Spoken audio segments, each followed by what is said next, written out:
Hello, beautiful Sacred War Circle.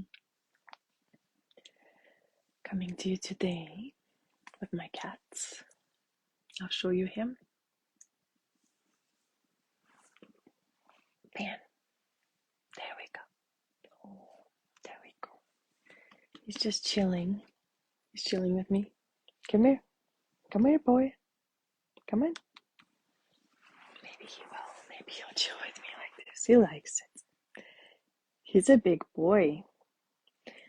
At the vet clinic, they tell him he's obese. And he's a little bit chubby. Pan. He's the sweetest cat in the world. Look at him. Just look at his face. He has the sweetest face. Okay, I'm totally on the cat tangent. Do we have pets? I hope you understand. He's totally, look, he's just right here by me. So anyway, tuning in today into a perfect life? No. Well, I don't know why. Why do I say perfect life? Is that the prompt? The only way to find out, if I can look right here on my Facebook. I'm going to do that. Okay, it's a perfect life. Maybe that's it.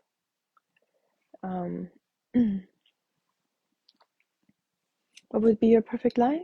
What would be something like that? Yeah, I was feeling into that. What would be the perfect life? That's the prompt. What does perfect life look like? Okay, duh.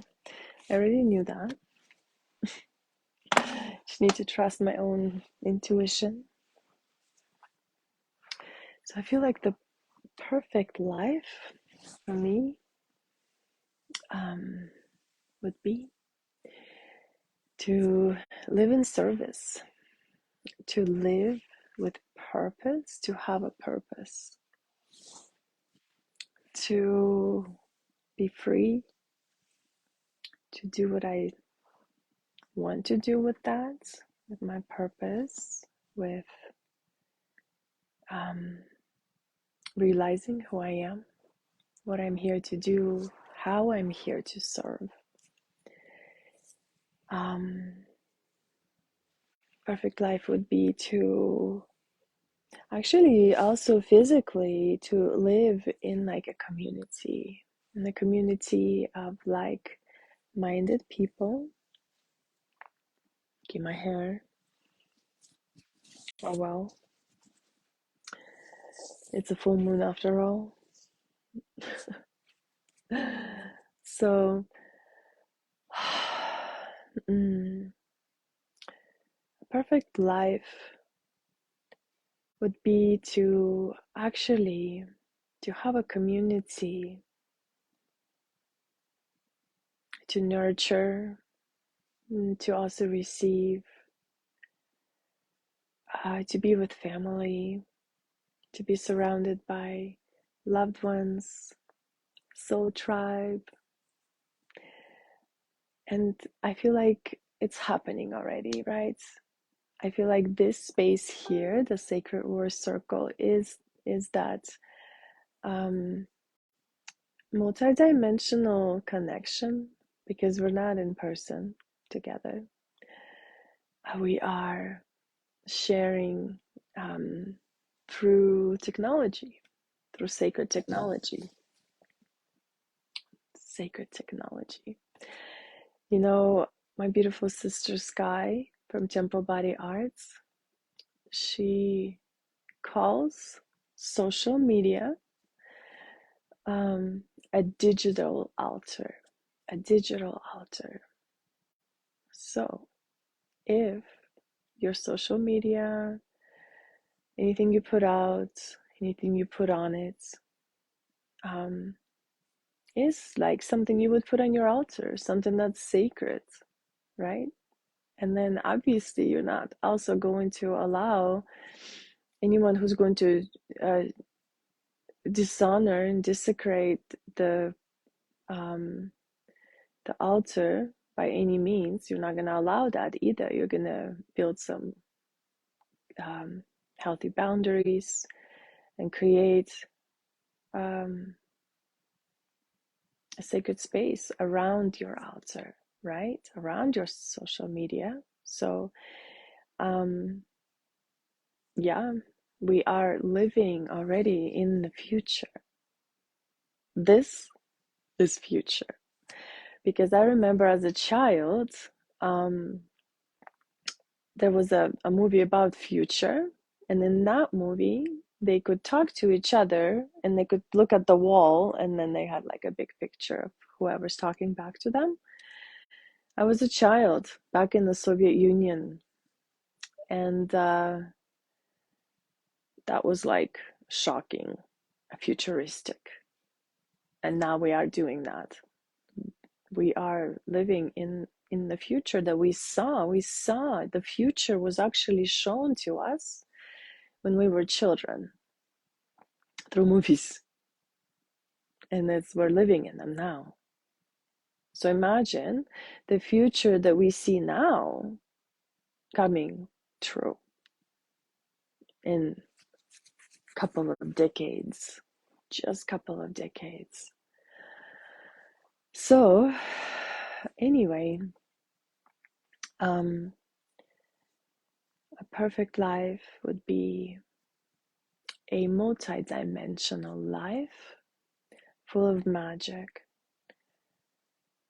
full of also exciting, incredible, magnetic, fun things that bring joy and happiness and bliss. And also deep inner work. I love deep inner work. I love working with the medicine, with the sacred medicine, and I am working with it.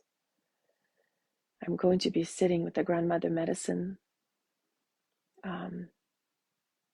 this month. So I am preparing for it, and very intentionally, and what I eat. I need to be drinking more water. So yeah, just being more mindful what I eat and drink, preparing mentally and spiritually for the journey ahead. Because I know part of that is living a perfect life for me. Because the plant medicine doesn't mess around. The plant medicine is here as a teacher and a guide and a way shower. And there will be those who will partake of it and will run away and never come back. And there will be those who will also partake of it and go deep with it and receive the healing and never come back. And there will also be those who go deep and receive and heal and purge and receive the instructions and go forward, go home, and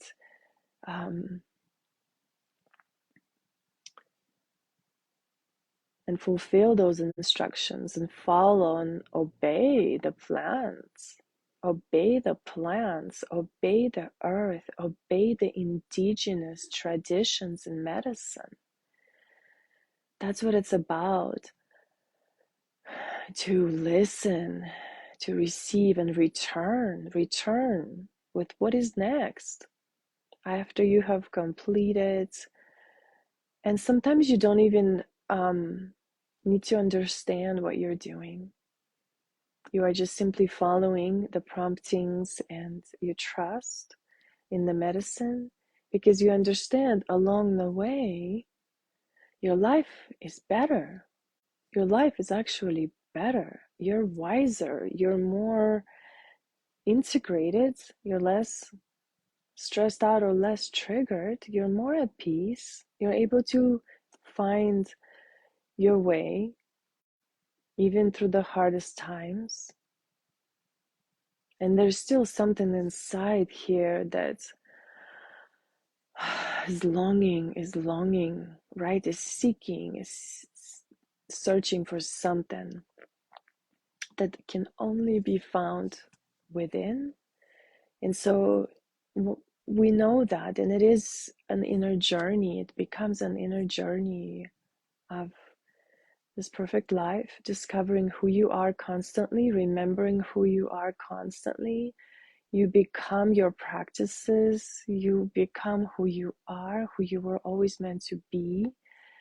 You remember yourself, you recognize, you realize, you awaken to yourself. And it's okay, there's nothing we have to do, but just be here and now in each moment, moving forward, because there's no going back for anyone in this group. There's no going back. You're not here by mistake.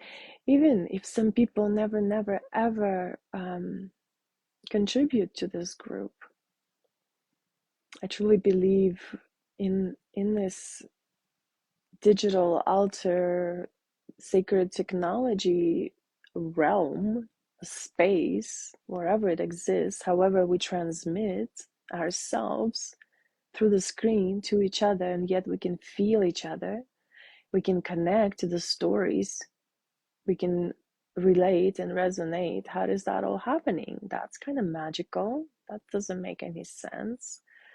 Wireless internet, like Wi-Fi, like that doesn't make any sense if you really just think about it. But also it does. It's the sacred technology, and to be able to connect through it is that living your dream.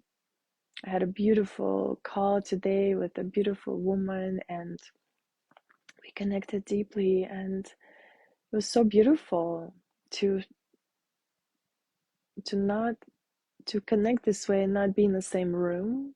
And she's across the state, so anyway, can connect to each other through this world, through wherever you are on the planet.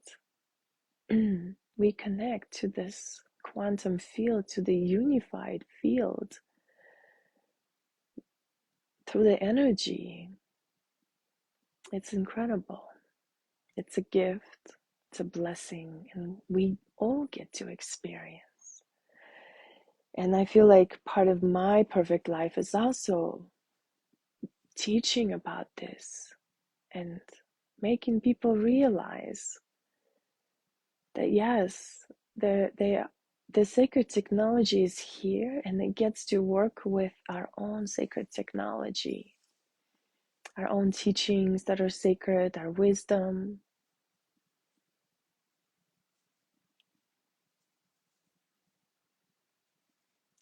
Yes, it's all true, everything you're saying. When technology comes out, it's already old. It's the technology we get are the leftovers from what is already new.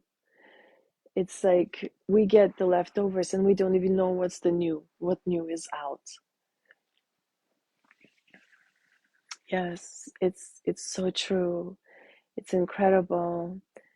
And yeah, very interesting to observe it all and to be the witness and the observer, to be conscious about it, to have a voice about it too, right? To share. A perfect life is to use our voice, to share what ignites our souls, how we're here to serve, that purpose work that I was talking about. So that's my perfect life, to be surrounded by family, home, a garden, mountains, rivers, nature, jungle, ability to travel, ability to visit different parts of the world in order to connect to the lands, to connect to the earth, to live a conscious life, to see my brothers and sisters whenever I desire, to be able to buy them airfare so they can come see me, and pay them to mentor me, to nourish me. And I can, exactly, we can create a world of incredible healing for the planet, for humanity, that we can do this work together to heal the lands, the nations, the separations, the borders. There's so much. And the sacred technology is here also in support of that. And it's also going to be very much AI oriented pretty soon. And we're going to have to be very, what's the word? Diligent in our discernment of the true organic ways, even through AI. How can we see that as something good? And if not, how can I stay in my own organic center, following my own unique to me path for my lineage, and to support other women who desire their liberation, men and women, liberation and healing in all aspects.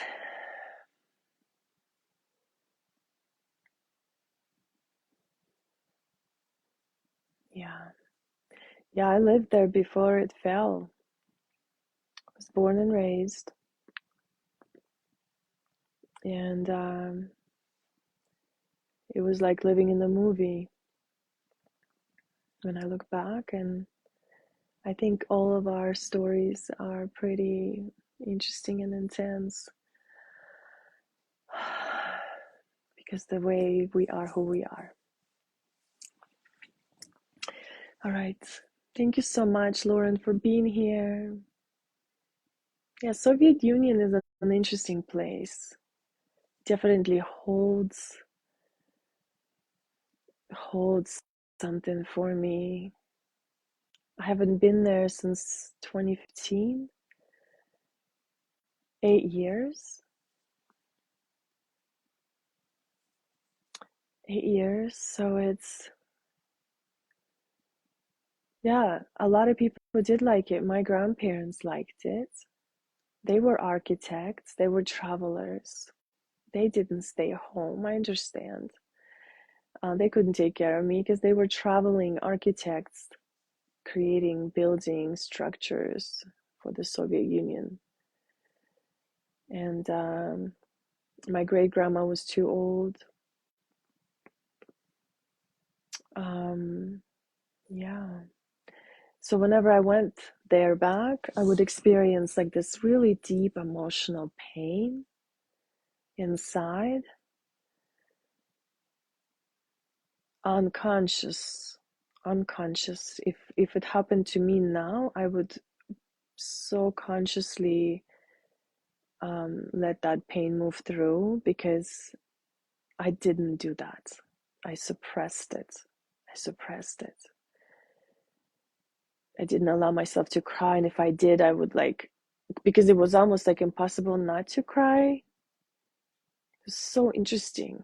Our homes, our childhoods, they hold such potent power and healing. It's like I want to go back just for healing, because last time I was there in 2015, 8 years ago, I was like on the verge of just barely, like self-development. I was always into yoga. But it wasn't like, I understood I needed healing, but it wasn't just the same level as it is now. And I just would really yeah, I just feel like there's such deep roots that hold us. So it's good to know where we're from, go to those places, even if it's generational, like if we can possibly go to those places, that would be a perfect life for me. Yeah, I get it, Lauren. I know. I was there. I lived there. My grandparents loved it. Um, yeah, amazing. Good job. Yes, teaching channeling. That's amazing. Hey, Sveni, I'm about to close the shop, about to log off, but I blabbered a little bit. Interesting stuff about perfect life. And hey, do you want to see Pan? I will show you Pan before we go. Pan, say hi. Oh, yes. Look at my teddy bear, Pan. Look at the cutie.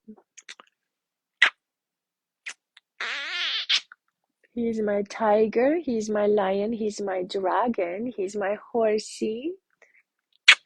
He's my soulmate. He's my little man. He loves mommy. Look at him. He looks like a plush, velvety teddy bear. So soft. He's so soft and warm, and he's so cuddly. I mean, if you love cats, you will understand. If you don't love cats, then I'm so sorry for you because this is the best hugs in the world. Look at this. Oh, I love you too. He looks at me with such love, like deep love, like from another life. I'm not kidding you. Our pets always return. Um, our pets always return. They are magical creatures. Look, he's napping. He's napping right now, just right here. He just loves it so much. Follows me everywhere, waits for me at the door, comes with me into the bathroom, scratches when he's hungry, like he's like, just he knows me. Anyway, okay, he's like, okay, I'm done, mom.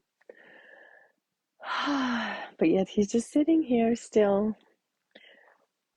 Cats. Okay. Okay, bye guys. Look, here he is again. There. Thanks for tuning in. Love you so much. Mwah.